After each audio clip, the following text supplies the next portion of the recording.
Dasi from Texas College Station, welcoming all of you to Bhakti Sanga conference call. I thank all of you for attending this session. Please forgive me for interrupting your ecstatic chanting. I would like to read the 10 offenses to the holy name which are to be avoided, written by Srila Vyasadeva in Padma Purana. 1. To blaspheme the devotees who have dedicated their life for propagating the holy name of the Lord. 2. To consider the name of demigods like Lord Shiva or Lord Brahma to be equal or to be independent of the name of Lord Vishnu. 3. To disobey the order of the spiritual master. 4. To blaspheme the Vedic scriptures or scriptures in pursuance to the Vedic version. 5. To consider the glories of chanting Hare Krishna to be an imagination. 6. To give some interpretation to the holy name of the Lord. 7. To commit sinful activities on the strength of the holy name. 8. To consider the chanting of Hare Krishna as one of the auspicious ritualistic activities which are offered in Vedas as fruitive activity karma kanda. 9. To instruct a faithless person about the glories of the holy name. 10. To not to have a complete faith in chanting of the holy name and to maintain material attachment even after understanding so many instructions on this matter. It is also an offense to be inattentive while chanting. Every devotee who claims to be Vaishnava must guard against these offenses in order to achieve the desired success of Krishna Prema. Once again, I thank everyone for joining today's Bhakti Sangha conference call. Before we move on to the special session for today, Glories of Srila Prabhupada, may I know who all joined this morning? Hare Krishna Mataji, Dandavat Pranam, Srila Prabhupada ki jai, Guru Maharaj ki jai. This is Vinita from Chicago. Hare Krishna. Hare Krishna, Arvindaksha Prabhuji, please accept my humble obeisances. All glories to Srila Prabhupada. Thank you so much for joining and giving your recitation. Welcome to the call, Prabhuji. Hare Krishna, Vinita Gandharvika Mataji, Dandavat Pranam, Srila Prabhupada ki jai, Guru Maharaj ki jai, Preeti Dasi from Charlotte. Hare Krishna. Hare Krishna, Preeti Mataji, please accept my humble obeisances. All glories to Srila Prabhupada. Thank you, Mataji, for joining and giving your recitation. Welcome to the call. Hare Krishna.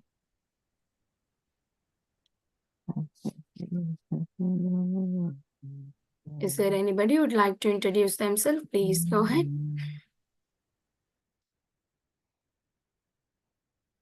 Hare Krishna, Vinita Gandharvika Mataji, please accept my humble obeisances. All glories to Srila Prabhupada, Guru Maharaj, and all the assembled devotees on the call. This is Harita from Missouri City, Texas, Mataji. Hare Krishna. Hare Krishna, Harita Mataji, please accept my humble obeisances. All glories to Srila Prabhupada. Thank you, Mataji, for joining every day and chanting so nicely. Welcome to the call.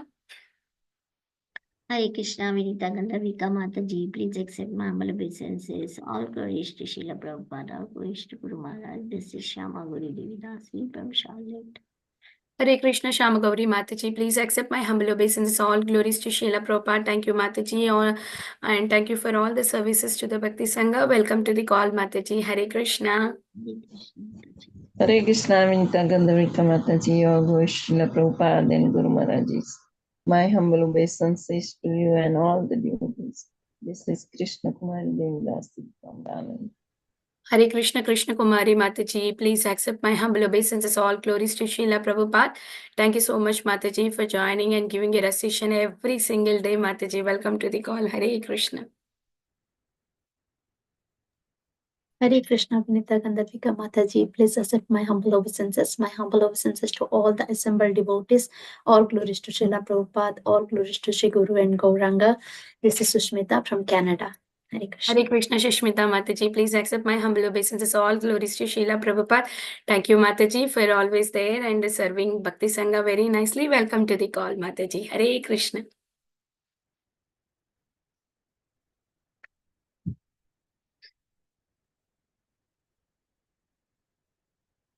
Is there anybody who would like to introduce themselves? Please go ahead.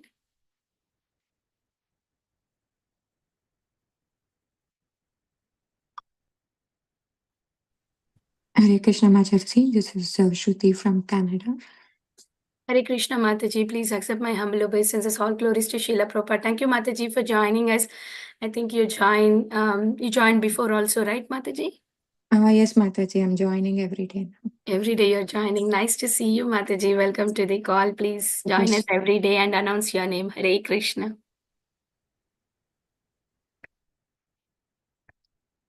Is there anybody who would like to introduce themselves? Please go ahead. Krishna, Vinita Mataji, Dandas pranams, all glories to Srila Prabhupada and Guru Maharaj, and to all the devotees here. This is Ekaradika Lila Devidasi. Hare Krishna, Ekaradika Lila Mataji. Please accept my humble obeisances. All glories to Srila Prabhupada. Thank you, Mataji, for joining every day, giving your association. Welcome to the call, Mataji. Beautiful chanting. Hare Krishna. Krishna Mataji. Is there anybody who would like to introduce themselves? Please go ahead. Hare Krishna, Vinita Gandharvika Mataji. Please accept my humble obeisances. All glories to Srila Prabhupada and all the assembled devotees. This is Indulekha Karna Devi Dasi from Link. Hare Krishna, Indulekha Karuna Mataji. Please accept my humble obeisances. All glories to Srila Prabhupada. Thank you, Mataji, for joining and giving your association, and all glories to your wonderful services and always being there to serve Bhakti Sanga. Welcome to the call, Mataji. Hare Krishna. And a humble reminder, today we fast for half day. Is there anybody who would like to introduce themselves? Okay.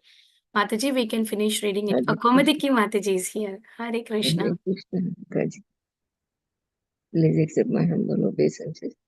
All glories to Srila Prabhupada, Guru Maharaj, and all the devotees. Thank you very much, Vinita Gandharvika Mataji. Hare Krishna, please Hare accept my Krishna, humble Komadiki obeisances.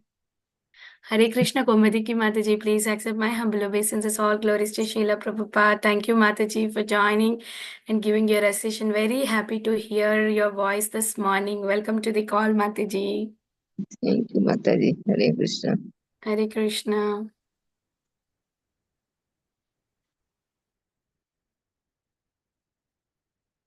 Hare Krishna, everyone. Welcome to Bhakti Sangha conference call.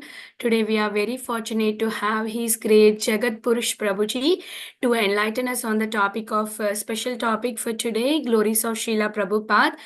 Before we hand over the call to Prabhuji, I request Susmita Mataji please take over from here and give a brief introduction about Prabhuji. Over to you, Mataji. Hare Krishna. Hare Krishna, Mataji. Thank you so much for giving me the opportunity.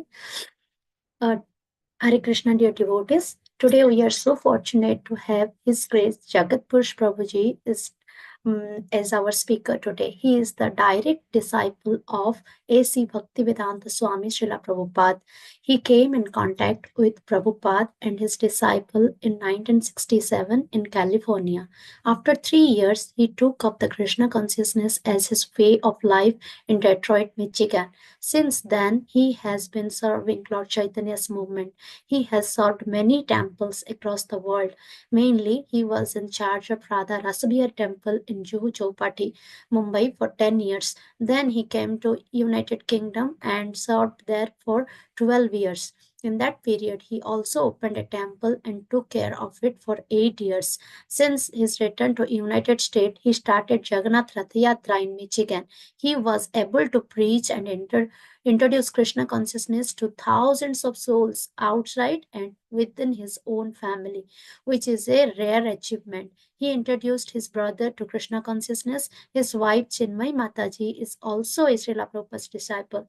Currently, he is living in Greensboro, North Carolina as his residence and serving Sri Radha Golakananda at New Golaka Temple, Hillsboro, as well as Sri Parama Karuna Nitai Gaurasundara at the Temple of Holy Name, Sandy Ridge. He is very dedicated to serve Lord Jagannath, Baladev, and Subhadramai. He is in charge of Ratha Yatra, North Carolina, and takes Ratha Cart to many places across US and Canada, such as Houston, Dallas, Charlotte, Toronto, Halifax, and so on. We are very fortunate to have him today and listen his memory of Srila Prabhupada on this special day of Srila Prabhupada's Tiruvavatithi. Hare Krishna. Please accept my humble obeisances. Mataji, I will hand over the call to you. Hare Krishna, Prabhuji, Hare please Krishna. accept our humble obeisances. All glories to Srila Prabhupada and all glories to you, Prabhuji. We are really fortunate to have you on the call today. We are very eagerly waiting to hear the glories of Srila Prabhupada from you. I hand over the call to you, Prabhuji. Hare Krishna. Hare Krishna. Thank you so much, Mataji. And thank you for all the devotees there in Charlotte and from wherever else in the country and the world. Devotees are gathered to hear and share the glories of our divine, eternal spiritual master, His Divine Grace, A.C. Bhaktivedanta Swami Prabhupada. So I thank you all for giving me an opportunity to purify my own heart, which is full of the contamination of many lifetimes of sense gratification and entanglement in this material nature. But by the causeless, unlimited causeless mercy of Srila Prabhupada, I have been given an opportunity to engage in devotional service to the Supreme Personality of Godhead, Sri Krishna, and to serve all the devotees in whatever capacity Krishna allows. So we'll begin with some Mangala Charana prayers. Om Agina Timarandasya Gyananjana Salakaya Chaksun Militam Jena Tasmai Sri Guruve Namaha Sri Chaitanya Manobistam Stapitam Jena Bhutale Swayam Rupa Kadamayam Tarati Swaparantikam Vandeham Shri Guru Shri Yuta Parakamala Shri Guru Vaishnavamscha Shri Rupam Sagarajatam Sahagana Raghunatam Tam Sajivam Sadvaitam Savadutam Parijana Sahitam Krishna Chaitanya Devam Shri Radha Krishna Padan Sahagana Lalita Shri Vishaka Vitamscha Hey Krishna Karuna Sindhu Dinabandhu Jagatpate Gopisha Gopika Kanta Radha Kanta Namostute Tapta Kanchana Gaurange Radhe Vrindavaneshwari Vrishabhanu Sade Devi Pranamami Hari Puriye Vanchakalpatarubhyascha Kripa Sindhubhe Vacha Patitanam Pavanebhyo Vaishnavebhyo Namo Namaha Shri Krishna Chaitanya Prabhu Nityananda Shri Advaita Gadadhar Sivasadi Gaur Bhaktivinda Hare Krishna Krishna Krishna Hare Hare Hare Ram Ram Ram Hare Hare Srila Prabhupada Ki Jai. So I was thinking that I would share some memories of Srila Prabhupada, personal memories, for the first portion of this presentation. And then I would like to just open it up to any questions that any of the devotees might have. So my first encounter with Srila Prabhupada was in 1967 in San Francisco. I had previously been studying in college in Boston, and my sister had just completed her graduate studies. She came to visit me. I was just halfway through my studies at Emerson College, and I was invited to join her to come to San Francisco. So I thought it would be a nice opportunity. This is a very unusual time in the history of our country where in the course of many very difficult situations on the national stage, there was a war raging in Vietnam at the time. This was 1964, 65, 66. And that continued up into the early 70s, actually. But it was a time of reflection by vast numbers of young people in the country who felt very confused and very dissatisfied with the emphasis on gross materialism that had evolved since the Second World War. America sort of took its place as a leader on the world stage, especially after the so-called victory of the Second World War, along with the Allied countries around the country fighting against Nazi Germany. And as a result, America became the most opulent and successful materialistically country in the world. So I was part of a generation called baby boomers. I was born in 1946, just soon after the war. My father was an executive with the second largest steel company in the world, Bethlehem Steel Company.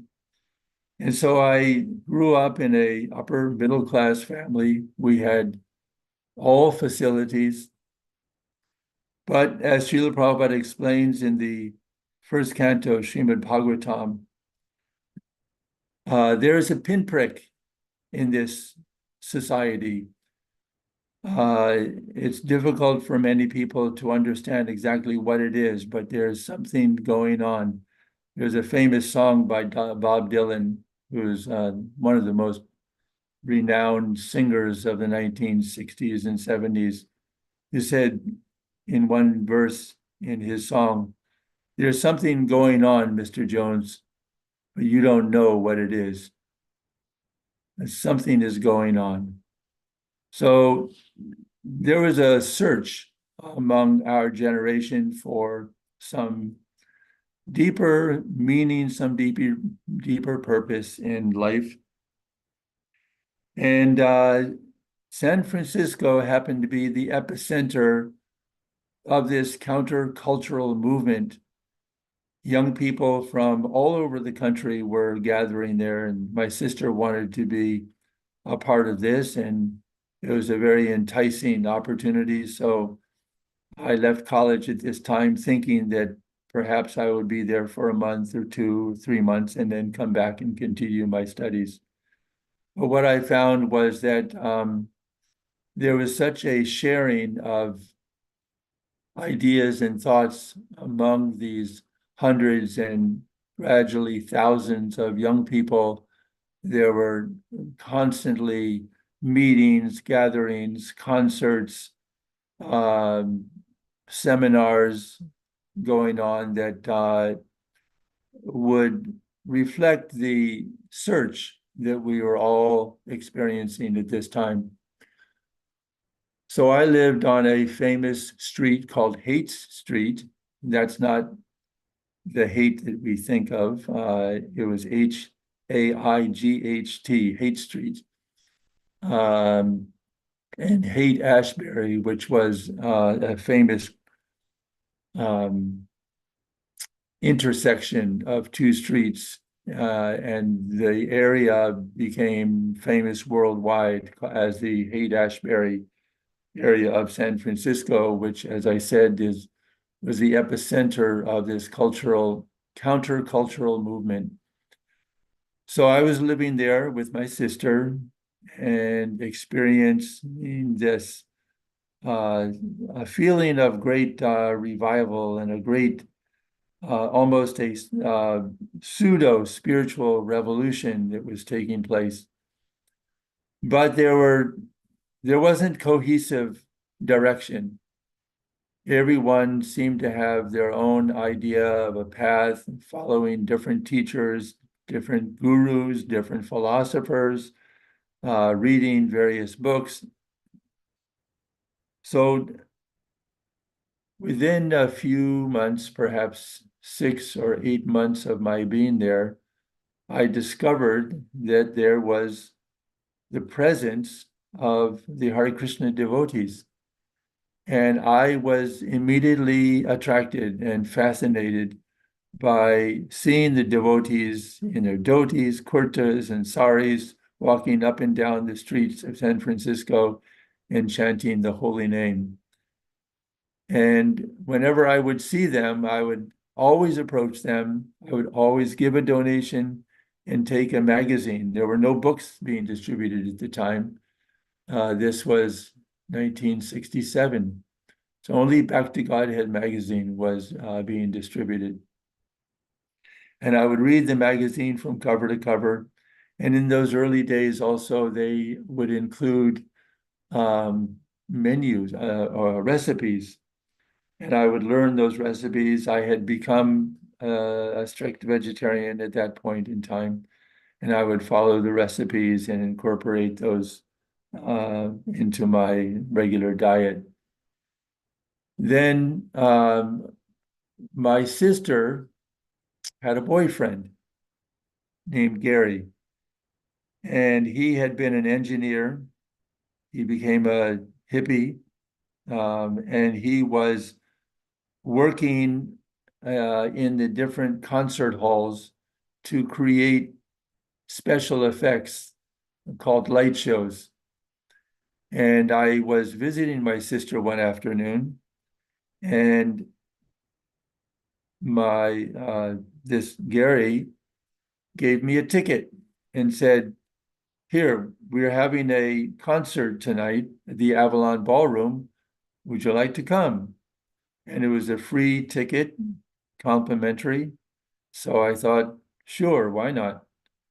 And so that evening I went to the Avalon Ballroom to listen to some of the famous singers of the time. There were several groups playing. They were all very, very famous groups. So I considered it a privilege to be able to get a free ticket to this concert.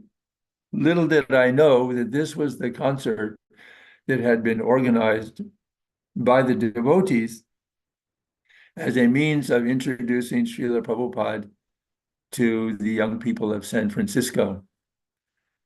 So when I came into the hall, the concert had already started. I was listening to the music. I took a seat in the back of the hall. There were a huge number of young people because of the list of famous singers who were present. I took a seat in the back of the hall and listening to the music. And then came an intermission. And during the intermission, nothing specific was going on. People were talking. But I was hearing there was something going on around the entrance of the hall.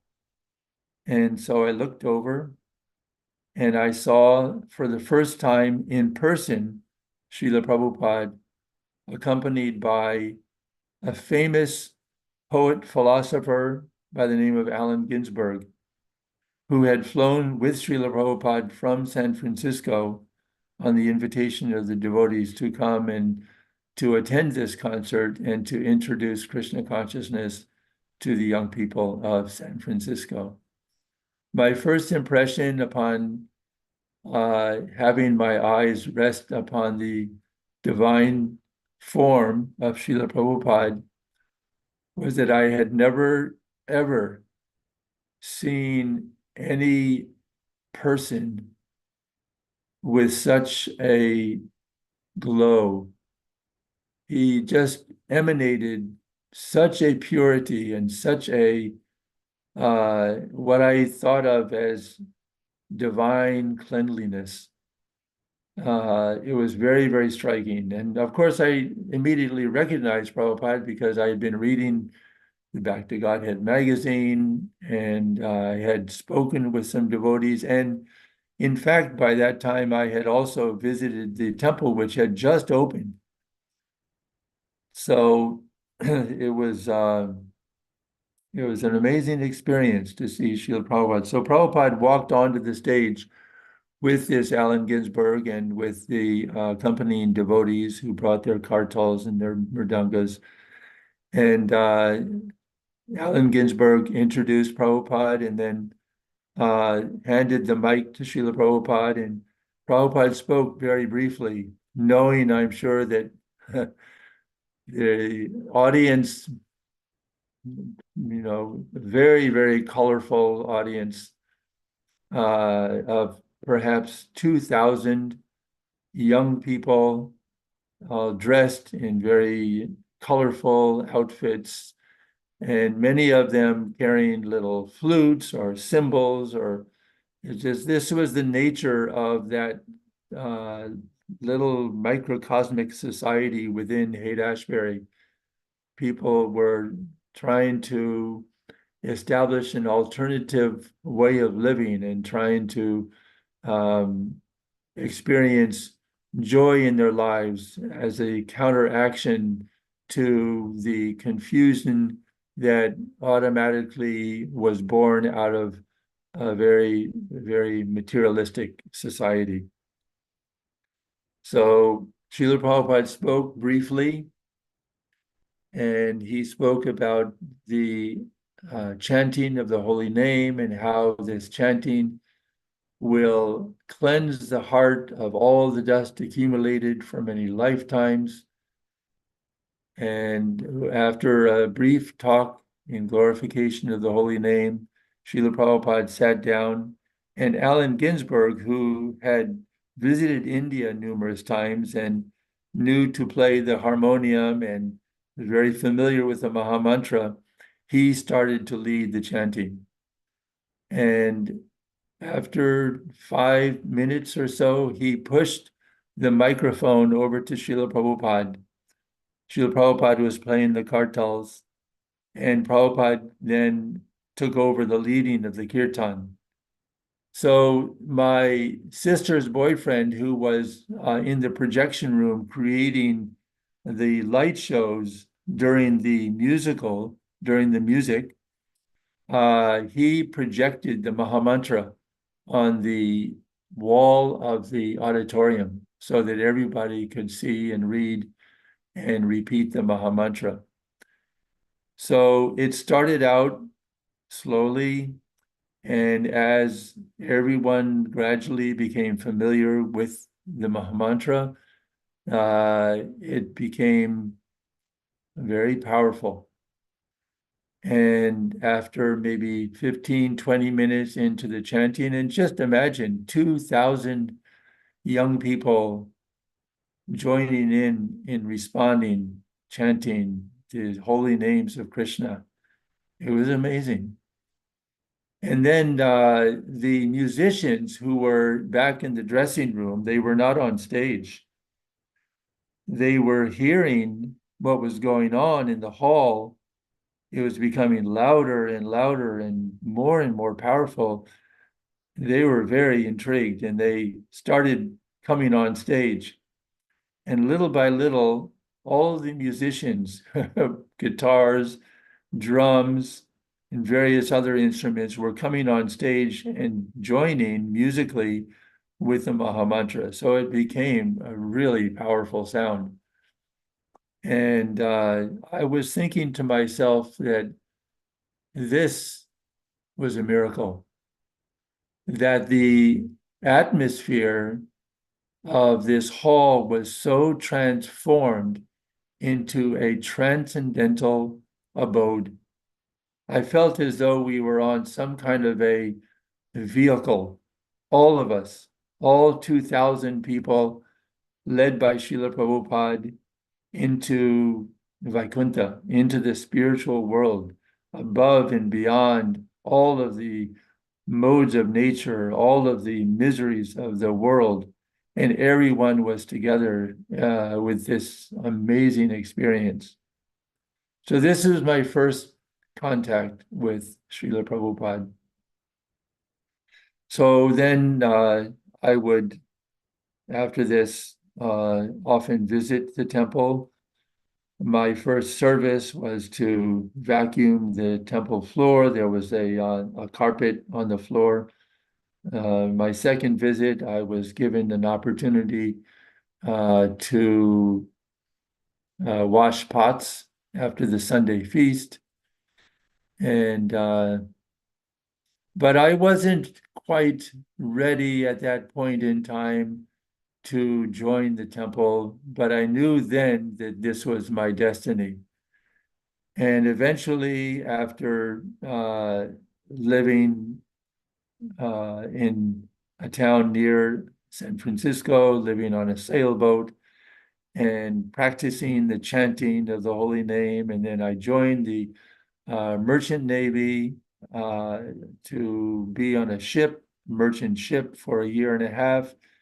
And I was constantly chanting then and praying to Krishna to guide me to the shelter of Srila Prabhupada's lotus feet.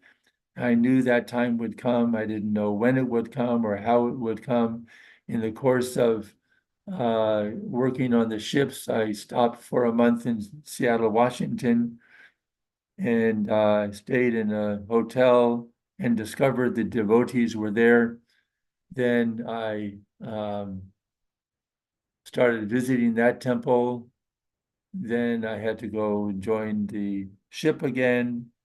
And at the end of that period of 1.5 years, I decided to go and visit my parents in Detroit, Michigan. So I did that. That was in 1969. I visited my folks in the town of Grosse Pointe, Michigan, which is just outside of Detroit. And after a couple of weeks being there, staying with my parents, I had on occasion to go downtown Detroit in order to get something for my mother from a store. And when I got downtown, I suddenly heard a very familiar sound, which is the sound of kirtan, kartals. And I ran to the sound and I saw the devotees and I offered my obeisances in the snow. There was a good 1 or 2 feet of snow on the ground. This was in December of 1969. And I ran to the devotees and I started chanting with them. Then I was invited to come to the temple, but I had to get this item for my mother, which I did, and I returned. But the next morning, I came early in the morning to attend Mangalarti in the temple. So that was the temple where I joined. And in 1971, Srila Prabhupada came to Detroit for his first visit. And I was greatly fortunate to be able to receive initiation from him. My first personal interaction with Srila Prabhupada was to garland him when he sat on the Vyasasan before giving Srimad Bhagavatam class. And Srila Prabhupada looked at me as I placed the garland over his head. And he just said the word Jai. And that vibration of that utterance of Srila Prabhupada, Jai, is still with me. It's still vibrating within me. It was something happened on that occasion that was very deep and very powerful. And so I remained in that temple doing various services. I was building. I had some carpentry experience, so I was building the altar, building the Vyasasan, and I went to Chicago and renovated a building there. From there, I went to New Vrindavan, was doing some carpentry. This is all in 1970.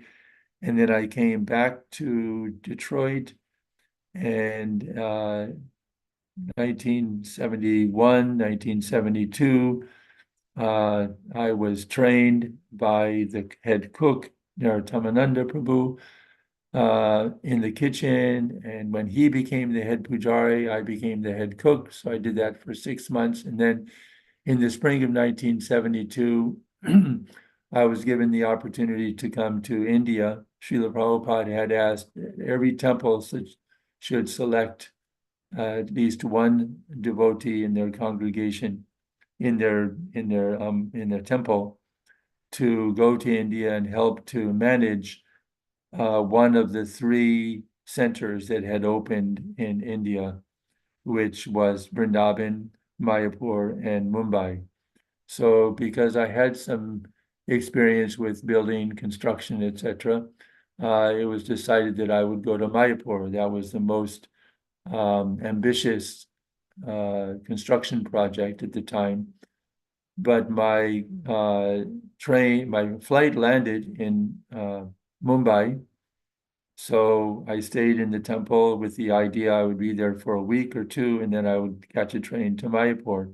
But when I got to Mumbai, I discovered that the cook who was preparing all the offerings for Radharasa Bihari had he was not a devotee. He was not an initiated devotee. He was a hired cook. He was some sort of a Brahmin, but I noticed that he had very little sense of the standard that Srila Prabhupada gave us for preparing meals for the deities. So I mentioned this to the temple president, Giriraj Das Brahmachari at the time, and he gave me, he said that it was just very difficult circumstances, very austere, and that it would be, it was just impossible to find any devotees who would take on this service. So I offered to temporarily take on the service until some other devotee, so that at least the deities would be having their meals prepared in a suitable way, in a suitable environment. And so I did that. I never ended up going to Mayapur. I remained the head cook here for 2 years. And it was during that time in Mumbai that I had the greatest amount of association with Srila Prabhupada. As you all may know, Prabhupada spent more time in Mumbai than any other center in the world during the years between 1973 and 1976. And this was because there were such great challenges in Mumbai, legal challenges, financial challenges, lots, public relations challenges. It was very great. And Srila Prabhupada knew the importance of the city of Mumbai, the financial capital of the country. And so also Prabhupada had made a promise to Shishi Radharasa Bihari that they would receive a gorgeous temple and be worshipped in a worthy way. So Prabhupada would come often. And so one of my first memories of Srila Prabhupada in Mumbai was when he came soon after the construction of the temple had not even begun, but he came and we laid the cornerstone for the temple before the construction started. And we had acquired a house. The property by that time had been fully acquired. We were living in the hut. But there was a small portion of that property that had not been acquired. It was had a separate ownership. It was a house belonging to a gentleman by the name of Mr. Ratnaparki. And Srila Prabhupada, whenever Prabhupada would come, if there was something new, some new construction or acquisition, Prabhupada wanted to inspect. And so after the morning program, I was a head pujari at the time. We had a temporary temple that had been built just a year before. And after the morning program, Srila Prabhupada was standing in the darshan area of the temple and looking out over the field and seeing this house that he had been informed we had just acquired. So Prabhupada wanted to see and inspect the house. So he started walking towards the house, accompanied by the devotees. He walked into the house, and I happened to be living with my wife in the upper floor of that house. So Srila Prabhupada walked in the house, he looked at all the rooms, and he went upstairs to the first floor, and my room was locked, and he asked, whose room is this? Someone mentioned it's the room of Jagat Purush and his wife, and he asked me to open the door. So I unlocked it, and he walked in the room. He looked at everything, and he was pleased. Fortunately, the room was tidy and clean. And then he wanted to go further up. There was a staircase that led up to a little loft, sort of an attic area. Tamal Krishna Maharaj advised Prabhupada not to go because the stairs leading up there were very rickety. Srila Prabhupada didn't listen. He walked straight up there and he saw something that disturbed him very much. And what it was there was a pile of damaged books, the Srimad Bhagavatams, that had been kept in a storage area and had been affected by moisture and worms. And there was maybe 20 or 30 such books that had been taken from that storage place and put there because the devotee who did that didn't know, where to keep it. So he thought he'll just keep it in some place which is completely out of sight. But Srila Prabhupada doesn't miss anything. He saw this and he was very, very upset and very, very angry. So Prabhupada asked, who has done this? Who's responsible for this? I think I can't recall whether any name was mentioned. I don't think so. I think some explanation was given to Prabhupada, which Srila Prabhupada did not accept any excuse for his books being treated in this way. So he came down the stairs and he walked just within 1 foot of where I was standing. And I saw from a very close range that Srila Prabhupada's lower lip was vibrating. Prabhupada was so angry. I felt that this was like the anger of Lord Nrsingadev upon killing Hiranyakashipu. It was just incredibly powerful and devastating and just all-consuming anger. Devotees nobody could say anything. Prabhupada walked down and walked outside and went back to his quarters. So I went back to my service, serving the deities. Later that afternoon, I went to Srila Prabhupada's room. Prabhupada was back to his normal, blissful, joyful self, meeting guests and preaching.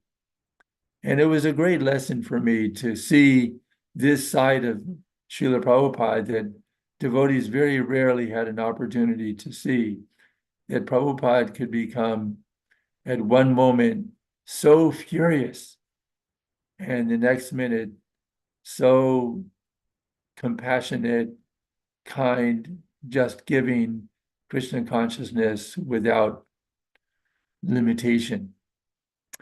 So I had other encounters that I had personally with Srila Prabhupada. I had many opportunities to walk with him on the beach, ask Prabhupada questions, listen to Prabhupada argue with Dr. Patel. If any of you have heard Prabhupada's Walks on the Beach, in which this Dr. Patel would present various arguments and Srila Prabhupada would debate him and always utterly defeat him. one time while returning from a walk, we were just approaching the temple, and this Dr. Patel was complaining to Srila Prabhupada that he was criticizing various swamis, especially Vivekananda and Ramakrishna, because of their impersonalism, because of their preaching of the Mayavad philosophy. Prabhupada said that they destroyed Bengal, they destroyed the minds of so many people with this poisonous Mayavad philosophy. And this Dr. Patel would always, he had great reverence for these people.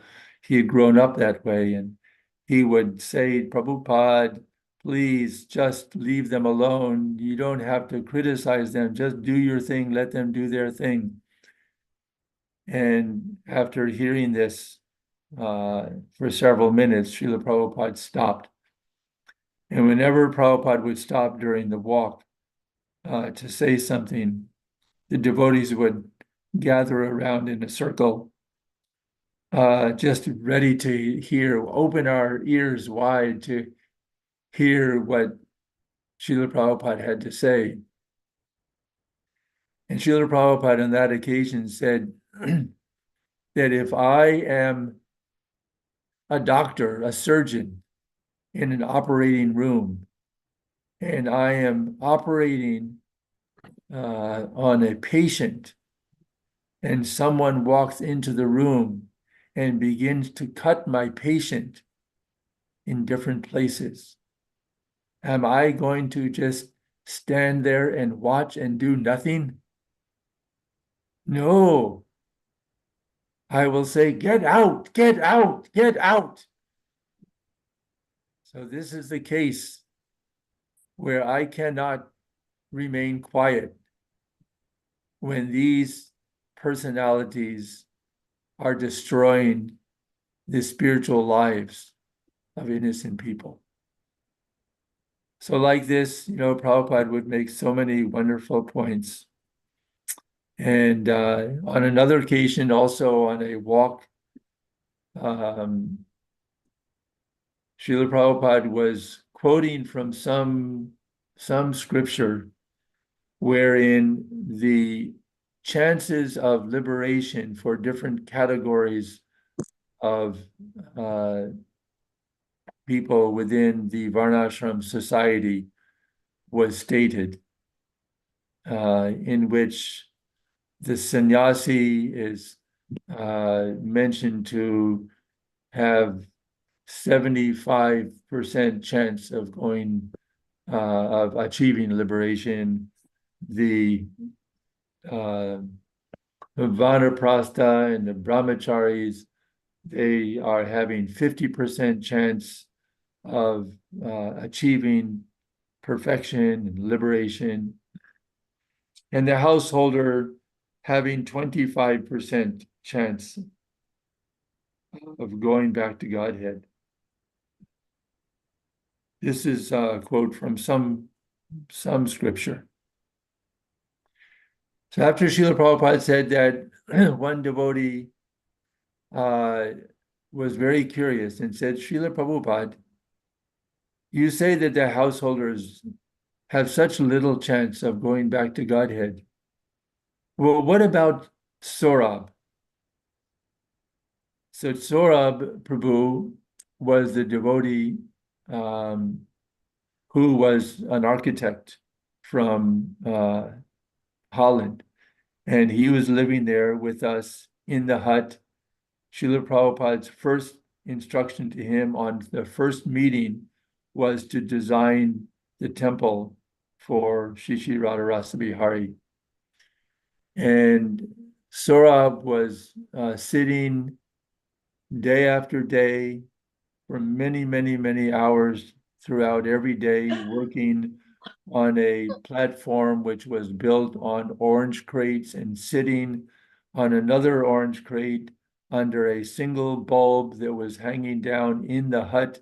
He had created a little office space which separated him from the rest of the hut with a chittai sheet. And he was, as all of us were becoming sick with malaria and with, in some cases, tuberculosis and with jaundice and having all sorts of challenges, he never, ever stopped his service of designing this temple under Prabhupada's direction. And so this one devotee was very curious that he's a householder, so does he only have 25% chance of going back to Godhead? Srila Prabhupada's response, he stopped. Prabhupada drove his cane into the sand on the beach, Juhu Beach. All the devotees gathered around to hear what Prabhupada would say. And Srila Prabhupada said, Saurabhi's not a householder. He is a sannyasi. So this response of Srila Prabhupada made me understand that our position in life is not defined by our outer dress, by our label. It is simply defined by our surrender and our dedication in devotional service. So it was a great opportunity in Mumbai to be engaged in very, very challenging service.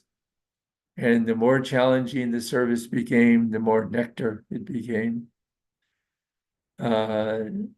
Another incident there in Mumbai was Srila Prabhupada was coming. This was probably 1975, I believe. And one sannyasi, Hare Krishna Maharaj, was spending some time in India and in Mumbai. And in Mumbai, I was very close to him. We became very close friends. But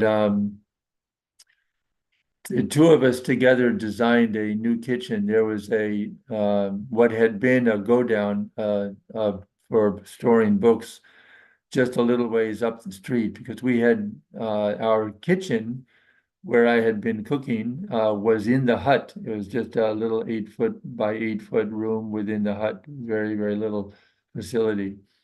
But up the street, we had one apartment. That apartment became a go down, and then later it became a kitchen.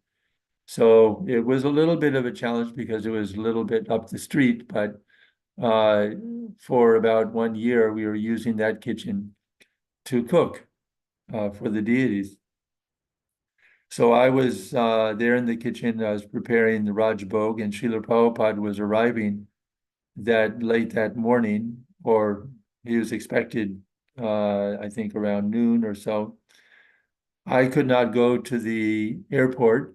Most of the other devotees went, and I was there in the kitchen, and I was thinking to myself that, here I am, confined to the kitchen. All the other devotees are able to go and have kirtan in the airport and be there to greet Srila Prabhupada. I wasn't feeling at all resentful. I was feeling that I am where I'm supposed to be, serving in the kitchen. And this is what Srila Prabhupada would want. So I knew that Prabhupada would later that afternoon be on the rooftop in the back building of the Hare Krishna land, and I would get a chance to have his darshan then. So I was just working away in the kitchen and took the offering to the temple, came back to the kitchen. I was cleaning the kitchen and still thinking, meditating that, oh, Prabhupada should have arrived by now at the airport, and perhaps he's on his way back, and he will go to his quarters, and then later in the afternoon, I'll have a chance to see him. And as I'm thinking this, the door of the kitchen opens, and Srila Prabhupada walks in.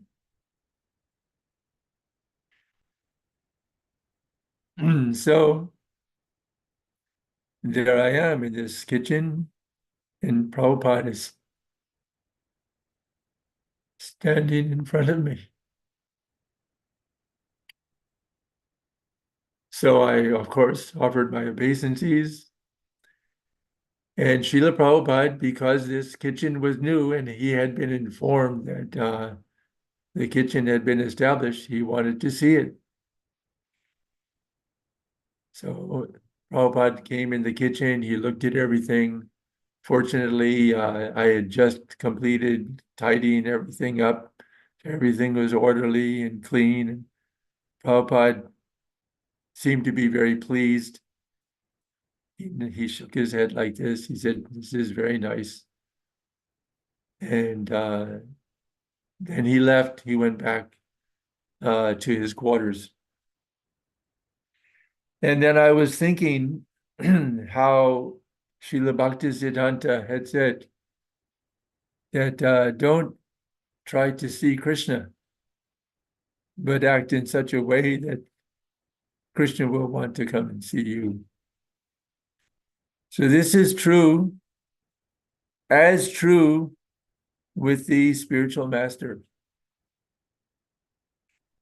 We all know that the Vani is more important than the Vapu.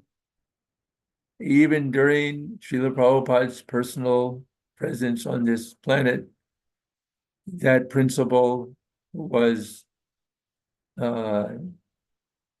the ultimate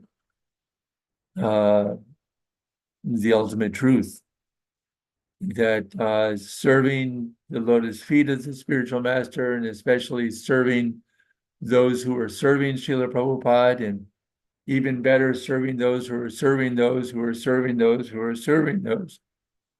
Once Srila Prabhupada in a lecture, one of the first lectures I heard in Detroit, Srila Prabhupada said that we are the servants of the servants of the servants of the gopis of Vrindavan, quoting the verse of Lord Chaitanya, Das Anu Das. And Srila Prabhupada made a wonderful motion with his hand that the further down the line of service you go, the sweeter that service becomes. So that was and continues to be the kind of rule of thumb for me in my attempts to engage in service, that what is most pleasing to Srila Prabhupada is seeing that the devotees are serving each other. This sort of has always been for me the guiding light. Devotional service is, the principle of success, and the only bhaktyamam abhijanati avanyastatmi tattvataha tito mam tattvato yatma ishite tad anantadam. It is the means, it is the way, it is the path, it is the only way for us to progress and for us to purify our hearts and remain situated in the lotus feet, under the lotus feet of the spiritual master. So this is the secret science of devotional service, that in one sense, the farther away we become from the lotus feet of the spiritual master in our service, by becoming the servant of the servant of the servant of the servant, the farther away we become, the closer we become. It is a great paradox, and it is beyond the comprehension of a materialistic mind, but is the absolute truth.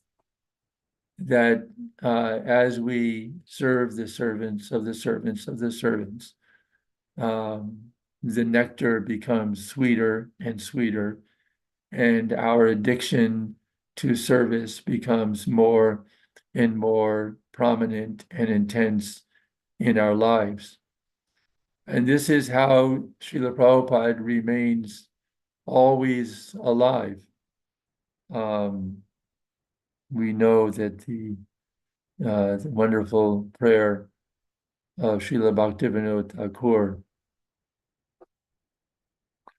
that the Vaishnav never dies but lives in sound. And so as we associate with Srila Prabhupada through his Navani, through his teachings, his instructions, by following those instructions, and by serving together in cooperation, Srila Prabhupada becomes pleased, and as Prabhupada becomes pleased, we become joyful, because it is the only means of pleasing Krishna is to please the spiritual master. So now I'm looking for the time. I see it is 8:14. Perhaps I should stop, and if any of the devotees have any kind of questions or any comments, let's have a little discussion. That would be wonderful. Hare Krishna, Prabhuji. Thank you so much for this nectar on Srila Prabhupada's disappearance day. We are very, very grateful to you, Prabhuji. Disappearance day. Yes, disappearance day. Hare Yes. Krishna. Hare Krishna. Hare Krishna, Balram Prasad Prabhuji. I think you have raised your hand. Please go ahead and ask your question. Hare Krishna Mataji, thank you so much. Prabhu, please accept my humble obeisances. All glories to Srila Prabhupada. Hare Krishna. Thank you for your time, taking time and giving a nectar this morning on this disappearance day of Srila Prabhupada. I can feel that throughout the lecture you are so focused on Srila Prabhupada's memories. The one thing touched my heart was that San Francisco, first time meeting 2,000 devotees as chanting Hare Krishna.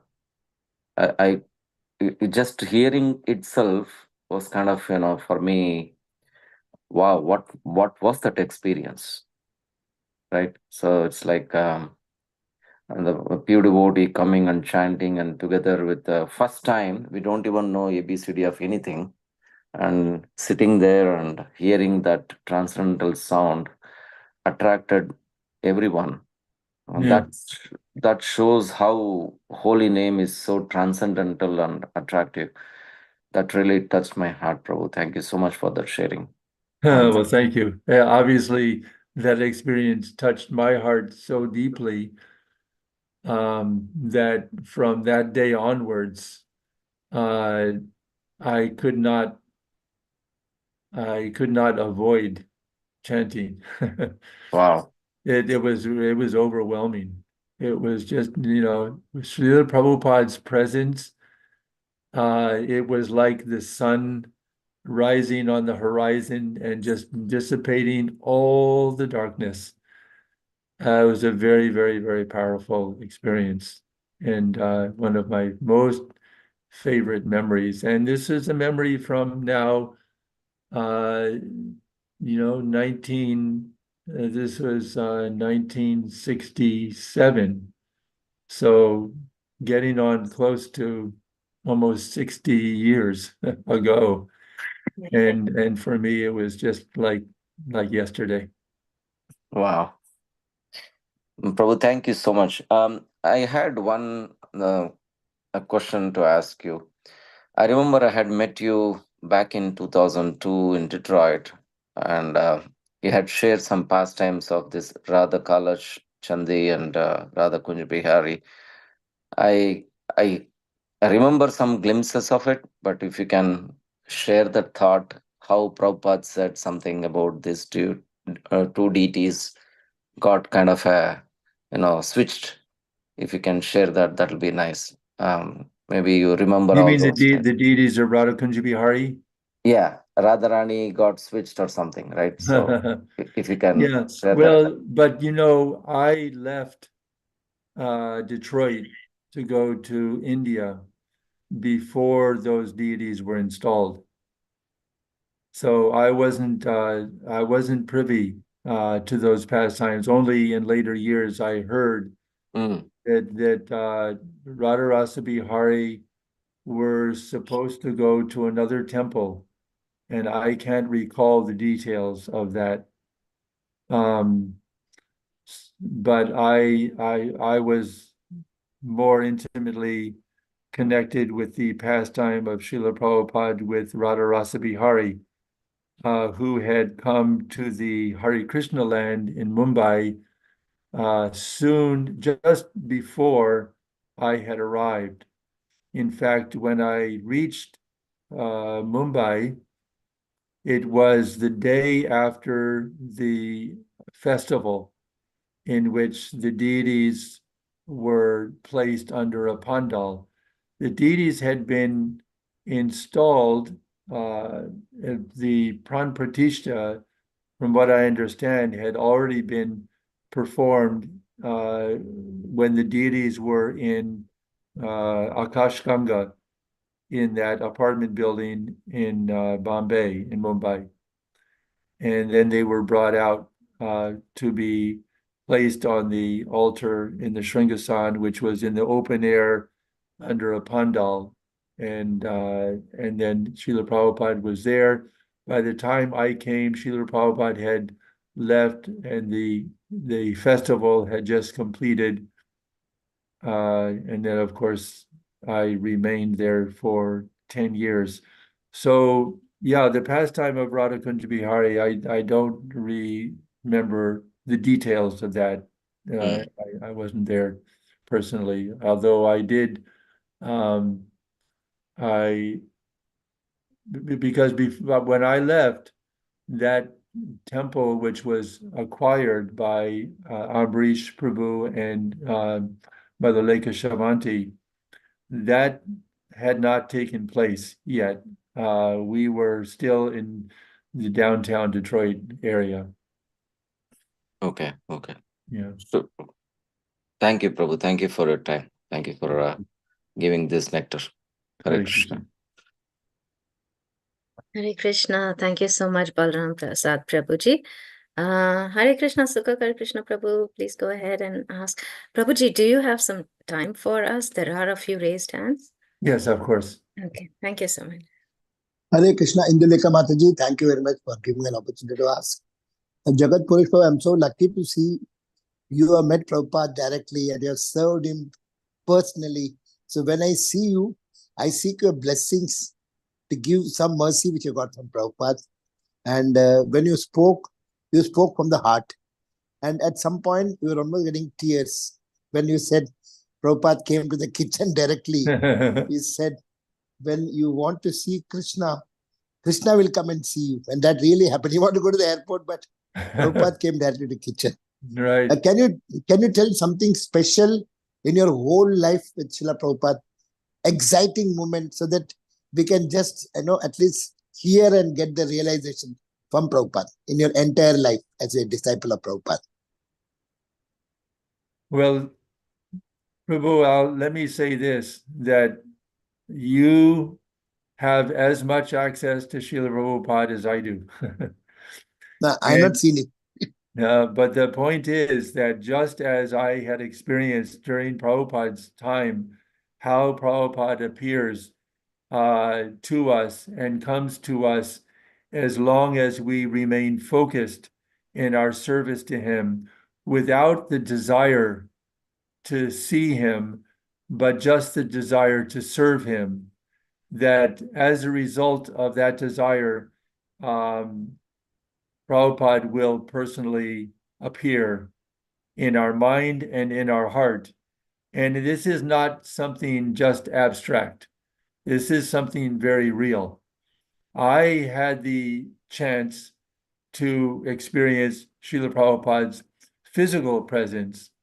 But as we all know, and we hear over and over and over, that the physical presence of the spiritual master is not as important as the spiritual presence. And that spiritual presence is through Vani, through the serving the instructions of the spiritual master. When Srila Prabhupada becomes pleased, then he will make himself available to you and he'll appear to you. It may be in a dream, it may be in a vision.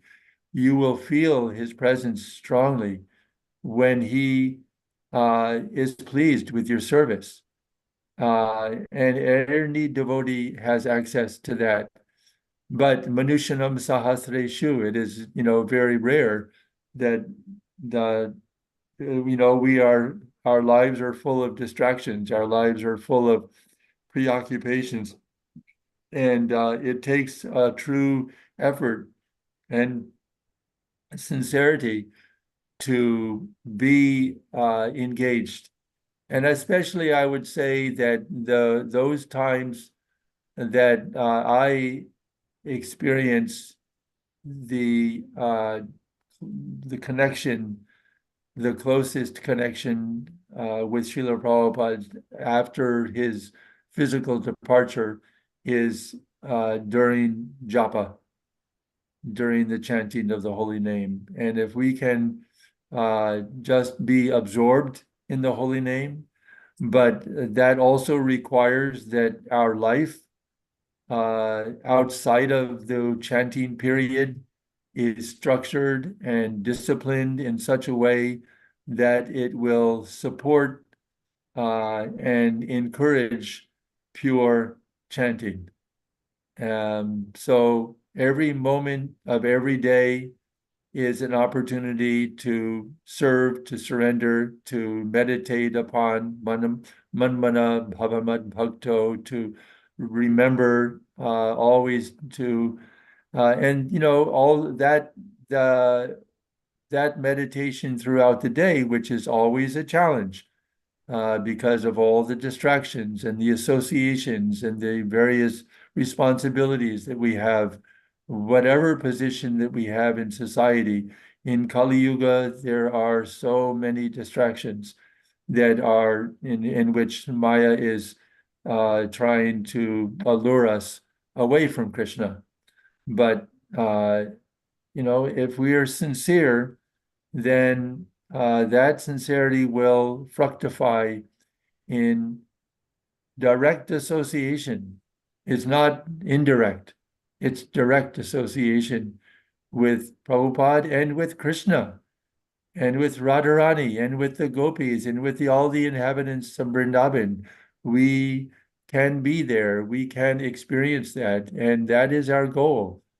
And by achieving that goal in this life, we will help our mission to achieve its goal, because purity is the force of Prabhupada's mission. And purity is to be established individually on our own in our sadhana, in our practice of devotional service.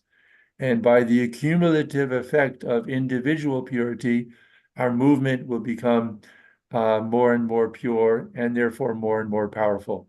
Because, like it said, books are the basis, but purity is the force. And that purity will change not only our hearts, but the hearts of others as well. Is there any other comments or questions from any of the other devotees before we finish up? Yes, Prabhuji. Shivakumar Prabhu, please go ahead.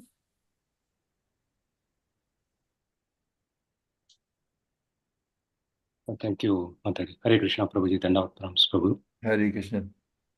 Thank you so much for sharing such nectar of the association of Srila Prabhupada, Prabhuji. Today, Prabhuji, just one question from your session today, that you mentioned that you actually wanted to go to Mayapur to kind of leverage some of your experience in construction, but you ended up in staying in Mumbai as against your thought or your plan. And from what you spoke, I just understood that it kind of actually helped you to have more personal association of Srila Prabhupada. So to that point, Prabhuji, I just wanted to ask, sometimes we make some plans, some thoughts of how we want to engage ourselves in the devotional service, given our skills and experience. But it turns out that the way our engagement goes in a orthogonal direction to what we thought, what we aspired for, and that seems to be a little difficult to accept. So I just wanted to hear your wisdom, Prabhu, kind of pointing to that experience. Yeah, well, we need to remain open and remember that we can have all the plans in the world, but if they don't coincide with Krishna plans, they're not going to happen because we're not the controller. And we just have to remember that fact, at least, philosophically, remember that that is the truth. And so that when these things do happen, we can take shelter of Shastra, take shelter of the philosophy, and take shelter of that understanding that Krishna has his own plans, and Krishna knows better than us what is best for us and what is best for his mission. I had an interest to serve Lord Jagannath as a result of my darshan in San Francisco. Those were the Jagannath deities that I first encountered in San Francisco. It had a great effect on me. And the second temple I went to was in Seattle. Those were also Jagannath deities.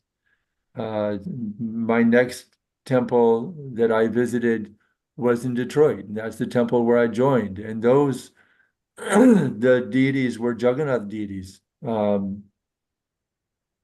They were carved by a devotee named Narayan Prabhu, who has departed from the planet. But the deities in San Francisco were carved by Shamsundar under Srila Prabhupada's direction. And so I became very attached to that form of Krishna. And, various services led me to various places in Chicago and New Vrindavan and back to Detroit and then to India. And after India, for 12 years in England, I established, my wife and I went to Leicester and we established the first temple in Leicester. I remained there as temple president. So during that time, we did not have Jagannath deities, but I had the opportunity to initiate Rath Yatra in the town of Leicester. And we had the same chariot that was used in London came to Leicester. So there we had Jagannath deities come to Leicester, and that was very, very satisfying because this was a deep desire of mine from the earliest days to serve Lord Jagannath. So Krishna has, his own ways of fulfilling his own plans and at the same time fulfilling our desires. And now years later, after 12 years of being in England and then spending 10 years back in Michigan and then 21 years now I have been in North Carolina. And it occurred to me some 10, 12 years ago that, we needed to have Rath Yatra in North Carolina. So with the help of several devotees, we formed a small group and we started having Rath Yatras first in Morrisville, and then we had Rath Yatras in Hillsborough, and there had been some Rath Yatras, I understand, down in Charlotte in previous years, but it had not been steady. So my hope was that, we could have yearly Rath Yatras. And then the opportunity came to raise the funds to build a chariot. So when that was done, I took charge of caring for that chariot, and then I was invited to several temples that were in need of chariots for their Rath Yatras. And now, I'm taking this chariot to a minimum of 12 places around the country. In New York, tomorrow I'm leaving early morning for Houston, Texas to do Rath Yatra there. And also in the springtime in Dallas and then New York and Baltimore and Chicago and Philadelphia and Cincinnati and St. Louis and Toronto. And next year we're doing also Halifax up in Nova Scotia. So, this is just all evolved without my really endeavoring. I didn't really have a plan. I had a desire many, many, many years ago to serve Lord Jagannath. I had such a feeling for these deities. And now Krishna is just smothering me with opportunities to serve these deities at this stage, in my life. So whatever desires we have, Krishna will find a way to fulfill those desires in ways that not only do not cause us to stray from the path of devotional service, but in ways that enrich our devotional service. So that's just my personal experience. So there's nothing wrong with having desires in devotional service. It would be artificial not to. But how those desires are fulfilled will ultimately be determined by Krishna. Thank you so much, Prabhu, for your insightful and very encouraging, detailed answer. Dandavad pranams, Prabhu. All glories to Srila Prabhupada. Glories to Prabhupada. Yes. Thank you so much, Prabhuji. Prabhuji, there is another question in the chat, if that's okay. I can read it. It's from Radha Jyoti Mataji. And she says, Hare Krishna, please accept my humble obeisances at the dust of your lotus feet. Eternally grateful to you for today's session. Could you please explain more the struggles and obstacles we have, more the nectar follows? You said this and you're sharing your teachings. Please share how you experience the nectar. Well, first of all, the struggle is part of the nectar. The years that I spent in Mumbai serving the deities there, serving Srila Prabhupada, trying to, please him, it was very, very austere. We would, the first 3 years, we spent living in the hut. And the hut was infested with rats, with snakes, with mosquitoes. We would sometimes wake up with rats chewing on the bottoms of our feet. At the end of the day, the devotees would be coming back from Sankirtan or from preaching, and the leaf plates that we would eat on would have prasad, and they would be covered by plates, and sometimes the devotees would come back and open their plate and there would be a rat under the leaf plate eating away at the prasadam. Devotees were getting sick. It was a challenge. It was a struggle.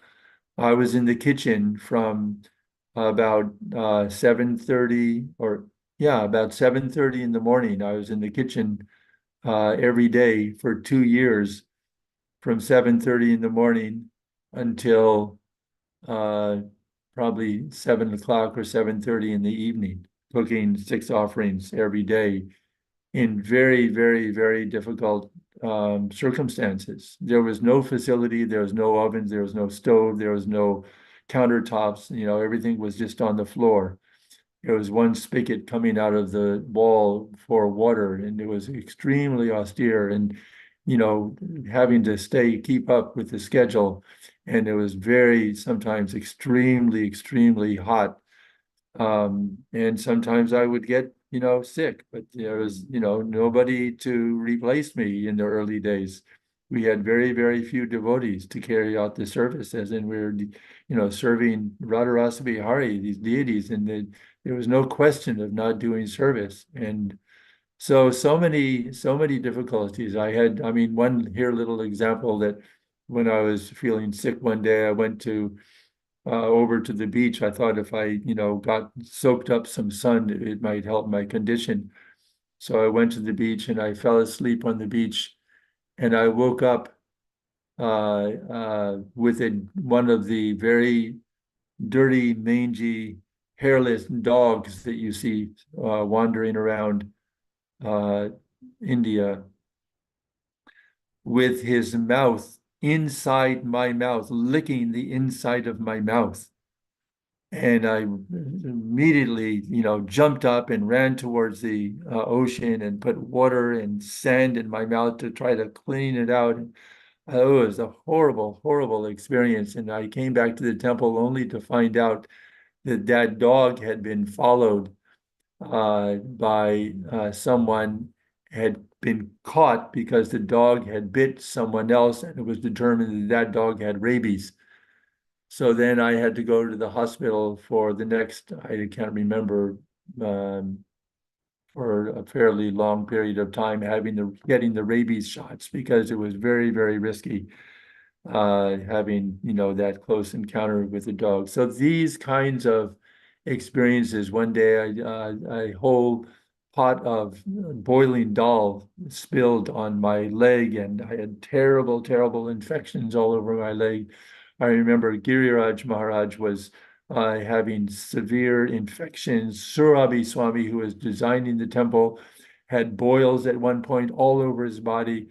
I mean, it was a struggle, but I will tell you that when I look back at my life, I'm 78 years old now, and I look back at my life and I think of the years spent in Juhu, especially in that hut, as the best years of my life.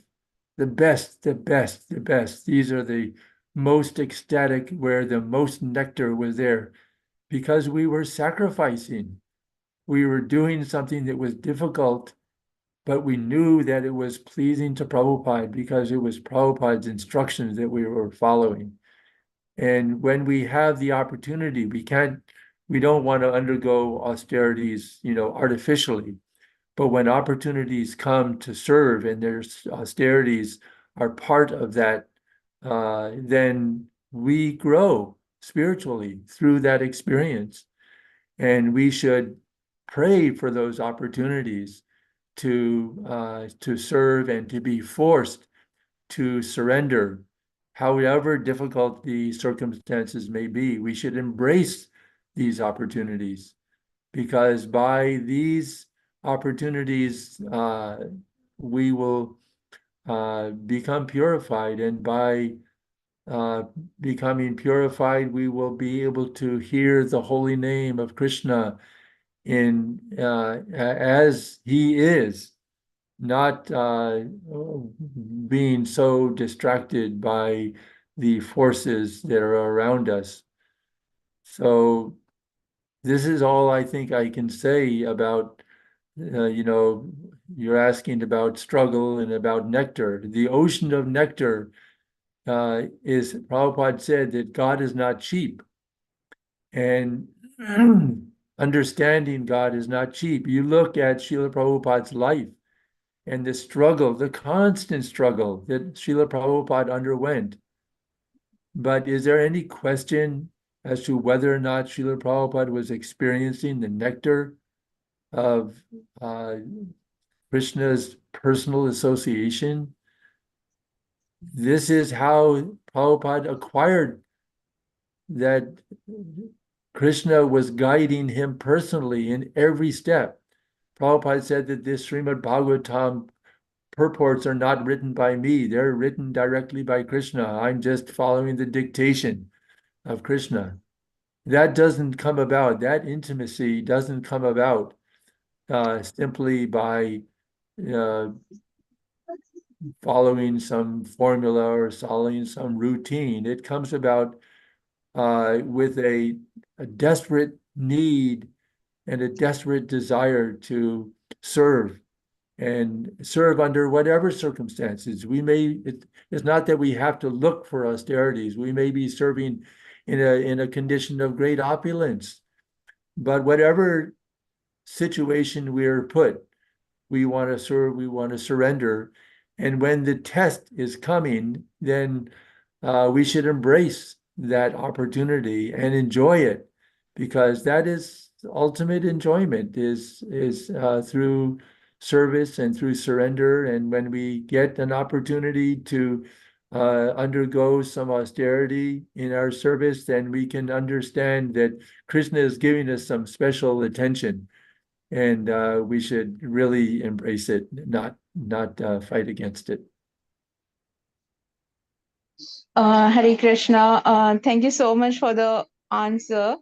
I don't think I'm in the position to accept or follow that answer. It's like a very standard thing, but I'll try to follow whatever I could in my services. But my question to you is how you practiced the surrenderness, because um, in India, the things are very different from your homeland, but you try to accept it. Means it's like every second we have to give the test for the surrender. So, how you practiced it? Could you please teach on this? Well, you practice it by practicing it. There is no special formula other than just, desiring to serve and then serving under the direction. So, Srila Prabhupada created a society in which we have a hierarchy. We have sannyasis, we have gurus, we have teachers. And the point is that in whatever service we have, we take a humble position and we serve under the guidance of our superior. And that makes it everything very simple and uncomplicated. I think that's the main formula. So I was serving, I was given a service there in Mumbai, and I worked in cooperation with the other devotees under the direction of the temple president, and in coordination with other, department heads. And in that way, I was engaged in service. So, it is different, of course, if you're living in the ashram, and if you're in that kind of a situation, the service is there, 18 hours a day to be engaged in that service. But even if we are coming into Krishna consciousness as a householder, as is in the case of most devotees nowadays, especially those of you from in the Indian community are coming into Krishna consciousness, or at least into Srila Prabhupada's mission as householders, with responsibilities, with family, with jobs. So you just have a different set of challenges.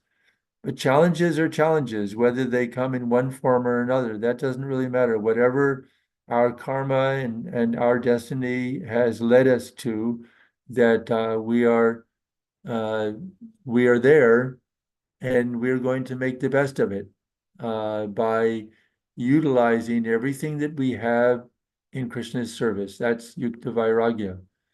Everything that's within our possession, our family, our wealth, our facilities.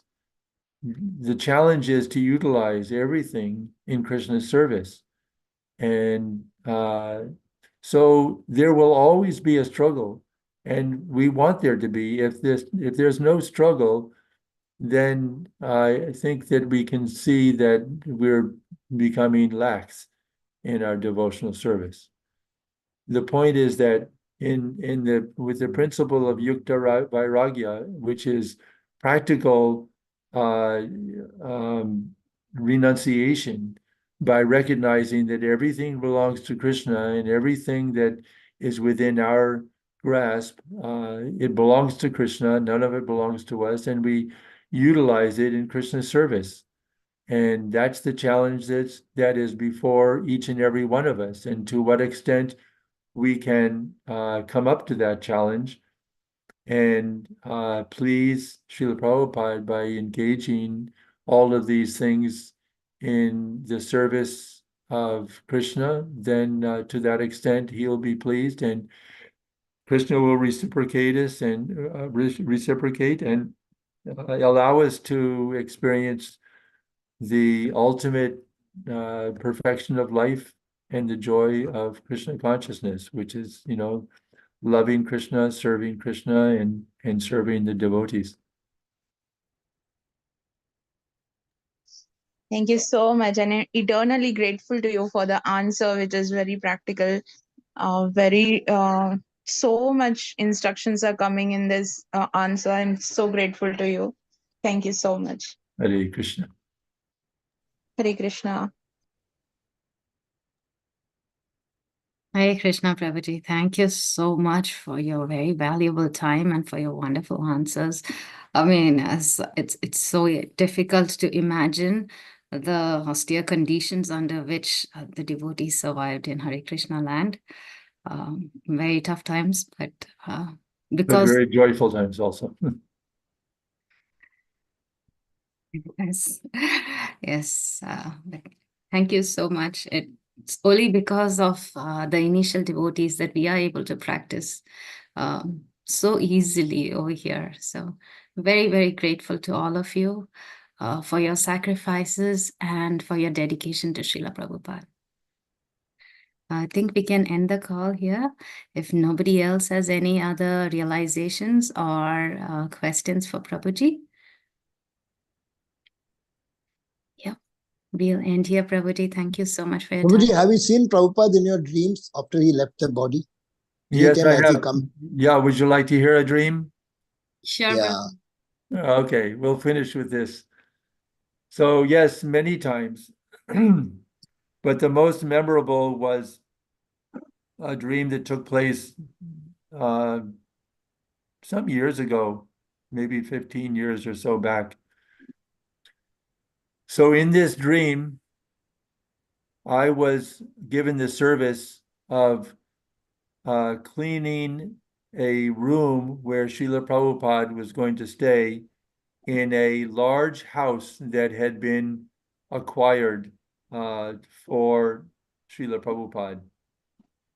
And it was in a town somewhere, just a nondescript town, just a large home, maybe a 3-story home in the outskirts of a town.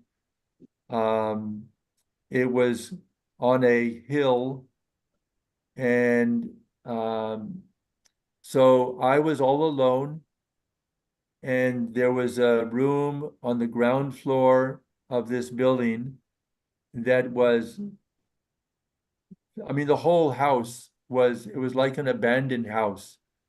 It sort of looked like a haunted house, as I recall. And the room was full of cobwebs. It was dirty. And so I set out endeavoring to make the room clean. I got rid of all the cobwebs. I cleaned the walls. I dusted everything. I swept the floor. I scrubbed the floor. There was a bed there. I put fresh sheets on the bed, and I was working. I remember in the dream that I was sweating and working as quickly as possible so that everything could be ready by the time Srila Prabhupada would arrive. And then the door opened. Just as I had finished cleaning, everything was very, very clean and bright. And Srila Prabhupada walked in the room. I offered my obeisances. Srila Prabhupada walked in, and he was followed by about a dozen devotees, brahmacharis, sannyasis, who came in with Srila Prabhupada. And then in typical fashion, Srila Prabhupada looked around the room and then sat down on the edge of the bed, and all the devotees, including myself, sat in front of Srila Prabhupada. at his lotus feet and just sort of basked in the nectar of Prabhupada's presence. And there was some conversations between Srila Prabhupada and different devotees. I don't recall exactly what was said, but after some time, Srila Prabhupada stood up, and then all the devotees stood up. And then Prabhupada started to walk around the room. And on the opposite end of the room, there was a door. And Srila Prabhupada said, open the door. So someone opened the door, and Prabhupada looked outside, and all the devotees were looking over Srila Prabhupada's shoulder. And in the front of the house, there was, it was just a town. There were some other buildings. There was a front yard. It was just a town, an American town. But outside the door, it was very different. There was completely countryside, beautiful green rolling hills and trees and a beautiful blue sky. It was like just the most beautiful, beautiful landscape you could possibly imagine. So Prabhupada is just standing there looking out at this vista, at this scene. And then suddenly we all notice that in the distance, there's some dust being risen up into the air from something. We didn't know what it was, but whatever it was gradually coming closer and closer and closer. And then we could see some forms of some kinds of creatures, some kind of animals that were running, and they were causing this dust to rise up into the air. And then as they came closer and closer, and then we recognized that this was a large herd of dinosaurs. These huge, huge dinosaurs with the long, long necks. I can't remember what they're called, maybe Tyrannosaurus Rex or one of these names of dinosaurs. And they were rushing together, and they were coming right towards the house. And we were all feeling very afraid. But Srila Prabhupada did not show any sign of any concern. He just stood there and watched as these creatures were rushing towards the house. And then Prabhupada turned around and said, bring some Mahaprasadam. And so a devotee immediately placed a leaf cup full of rasgullas into Prabhupada's hand. And by the time that Prabhupada turned around with the rasgullas in his hands, the dinosaurs had arrived. And the first dinosaur, his head was as large as the house. And he opened his mouth right in front of the door, and Srila Prabhupada threw a rasgulla into his throat. And the dinosaur closed his mouth and ran away. And then the next dinosaur came and opened his mouth, and Srila Prabhupada threw a rasgulla into his mouth. And one after another, Srila Prabhupada fed all of the dinosaurs, and they all ran off. And that was the end of my dream. Sure. So that was a very exciting dream in which Srila Prabhupada, showed his intimate love for his devotees, and then his compassion for all living entities, including dinosaurs. And you did Gundicha Marjan, no, Prabhuji? Gundicha Marjan, such a good cleaning you made for Prabhupada. The whole. Yeah, I think that's what prepared me to have this, experience. Without that service, I would not be in any shape to receive Srila Prabhupada, either in the house or in my heart. You're so dedicated, Prabhu. You're so dedicated to Prabhupada. Wonderful disciple. Hare Krishna. Oh, Please no, give blessings to all of in Bhakti Sangha, Prabhuji, please. I am just a speck, just a piece of dirt, trying to cleanse my heart and continue the struggle to become Krishna conscious. And this is, but Prabhupada has given me the life. But you're Prabhupada's son, so you're our uncle. Yes, and you're all my family. So I love the opportunity to associate with all of you. Thank you so much, Prabhuji. Thank you, Hare Krishna. Seek your blessings. Whatever I have that Prabhupada has given me, please take it. It's yours. Thank you. Hare Krishna. Hare Krishna. Hare Krishna. Thank you so much, Prabhuji, for sharing the dream. Of course. We have Kaumudaki, Anjana Gopika Mataji, and Kaumudaki Mataji has also unmuted herself. Hare Krishna, Kaumudaki Mataji, do you want to say something? Hare Krishna. No, Mataji, by mistake, but it's very nice and ecstatic session. Very wonderful. This is the first time I heard all this about him. But I did say, well, I couldn't say meet him, but I saw him in the North Carolina when we were there. We went there for the Rath Yatra. We brought the deities from Jagannath deity came from Baltimore to North Carolina. Are you in Baltimore? Yeah. Oh, okay. Nice. So we can meet personally when I come next year. Yeah. Okay. So where are you now? In North Carolina. North Carolina. Yeah, Greensboro, North Carolina. Okay. Good. Thank you very much for giving us to Srila Prabhupada. Thank you for allowing me the opportunity and for your association. Please keep coming, Prabhuji. So nice to like me. Hare Krishna. Please accept my humble obeisances.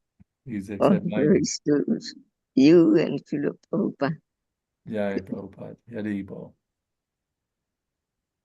So shall we finish? Prabhuji, do you have time for one more question? We have heard. Of course. Yeah, sure. Thank you so much. Hare Krishna, Prabhuji, Danat Pranam. Hare Krishna. Prabhupada. Prabhuji, it's really very, very heartfelt offering. I really felt so much of love for Prabhupada after hearing you, Prabhu. Really so much of a connection you made to Srila Prabhupada today, his disappearance day. And Prabhuji, I have one question. After you said we are serving, we are not we cannot serve our Guru Maharaj directly because Guru Maharaj are in that position. I mean, it's very difficult right now to serve Guru Maharaj also, our Gurudev. And then Srila Prabhupada also, his book is here, but we cannot serve him personally. But you said we are serving him by serving as his devotee, means serving his devotee like that. Means how, can you share some experience, how you serve after Prabhupada left from this world? How you managed to serve him? Well, even to today, I mean, this service that I have of facilitating Rath Yatras has been a great benediction for me to be continually engaged in service. Of course, you know, we have our individual service that is the same with all of us, chanting minimum 16 rounds every day, following the 4 regulative principles, you know, reading Srila Prabhupada's books. That's the basis of our service. And if we do that part, the chanting, the reading, and the following of the principles, then Krishna will provide so many opportunities for us to expand the service. But you know, that practice of hearing and chanting, that's the foundation. Once that foundation is strong, then Krishna will provide for us all unlimited opportunities to serve in various capacities. So, I've served in the capacity of, cooking for the deities, doing pujari service, being a temple president, organizing the Rath Yatras and service. I did service washing toilets in the early days and washing, helping in the kitchen. And I was a maintenance man fixing electrical problems and plumbing problems and even things that I had no idea how to do them, but Krishna would give the intelligence when they had to be done, they would be done. And I'd figure things out. And so devotional service, literally, like, Bhakti Rasamrita Sindhu, it's an ocean. It's an ocean. So there's no lack. There's never, ever any lack of availability of expansive devotional service. It's all a matter of our desire, how deeply into that ocean we want to swim, how much nectar we want to drink. It's up to us. Thank you. Thank you so much, Prabhuji, for your blessing today. Thank Hare you. Krishna. Thank you. Hare Krishna.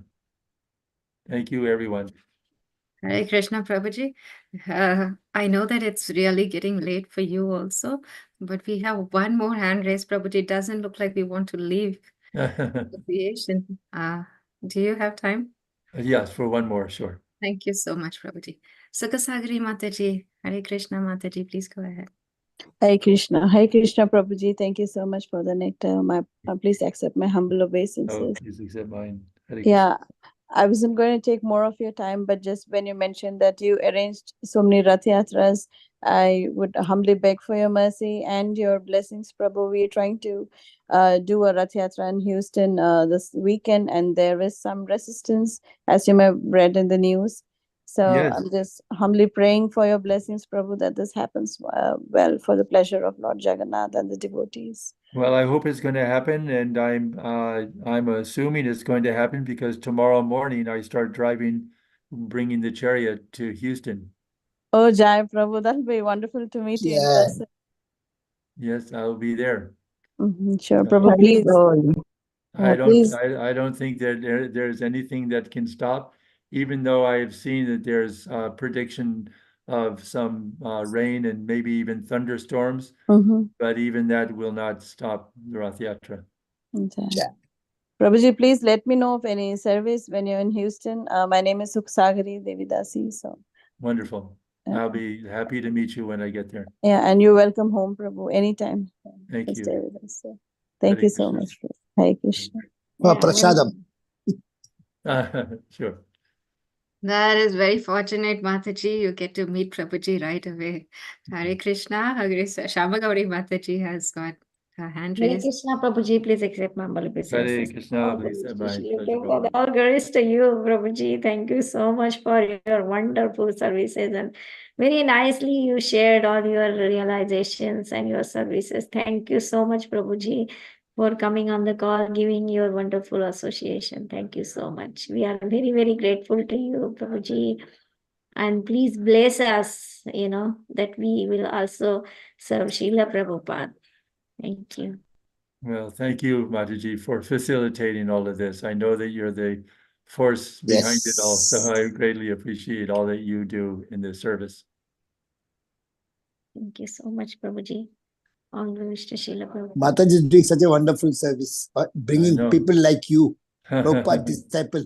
Yeah, well, I have stayed in their house and I have witnessed that she does this every morning without fail. It's a wonderful service to bring the devotees together in this way for hearing and chanting. It's very, very nice. So thank you for that. This is what's keeping our mission alive and moving forward. Need your blessings, Prabhuji. Thank you so much. Hare Krishna. Mataji, please keep calling Prabhuji so that we can hear about Prabhupada more from Yes. Prabhuji. So we can end now. Okay. Hare Krishna. Prabhuji, there are many beautiful comments and a lot of devotees are thanking you for your wonderful association. we can end the call here, Prabhuji. Vancha